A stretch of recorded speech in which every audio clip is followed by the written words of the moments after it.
හරිම ප්‍රජාතන්ත්‍රවාදී දේශපාලන පක්ෂනේ අපේ පක්ෂ. ඒතර අපේ පක්ෂ තුළ එක එක අදහස් එක එක මතවාදී ඇති වෙනවා. ඊළඟට අපේ පක්ෂට ලොකු පක්ෂ. ඒ පක්ෂ ලොකු නිසාම අපේ පක්ෂ තුලේ ජාතිකවාදීන් ඉන්න පුළුවන්, ජාතිවාදීන් ඉන්න පුළුවන්, අපි වගේ කොනේ ඉන්න ලිබරල් අදහස් තියන අය ඉන්න පුළුවන්, සෝෂල් ඩෙමොක්‍රැට්ස් ඉන්න පුළුවන්. හැමෝම ඉන්න අපේ වගේ පක්ෂයක.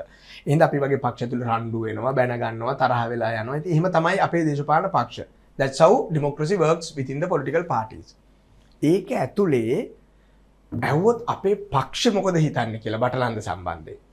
අපි කියන්නේ මේ වෙන සාකච්ඡාව හොඳයි. මේක පාර්ලිමේන්තුවට දාපු එක හොඳයි. මේ සාකච්ඡාව වෙන්න ඕන. මේ පිළිබඳ නීතිමය ක්‍රියාමාර්ග ගන්න ඕන.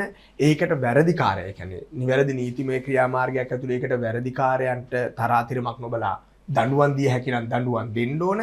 ඒක තමයි අපේ පක්ෂ මතය. අපේ පක්ෂ මතය අහනවා. එක. දෙවෙනි එක අපේ පක්ෂ ඇතුළේ පරම්පරා ගානක මිනිස්සු ඉන්නවා. අනිත් පක්ෂ වගේ නෙමෙයි. ඒ කියන්නේ මහින්ද රාජපක්ෂ මැතිතුමාගේ පරම්පරාව මේක ෆස්ට් හෑන්ඩ් ජීවත් වෙච්ච අය. ඒතකොට ඒගොල්ලන්ට මේ පිළිබඳව තියෙන දැනුම, ආකල්පය, භාවිතය වෙනස්. ඊළඟට අපේ පක්ෂේන අපේ පරම්පරාවේ අය.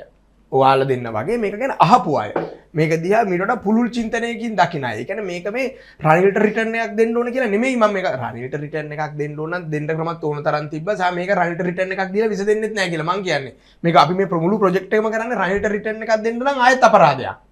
මේ වැඩේ කරන්නේ. ඒ කියන්නේ රනිල්ට රිටර්න් එකක් දෙන්න නම් මේ අපි යන්නේ ඊට වඩා ලොකු රිටර්න් එකක් රනිල් දෙනවා මේ අපි මේ සෙට් ඊට පස්සේ. එහෙනම් මේක ඊට වඩා ගන්න ඕන පුළුල් අදහසකින් කියලා මං කියන්නේ.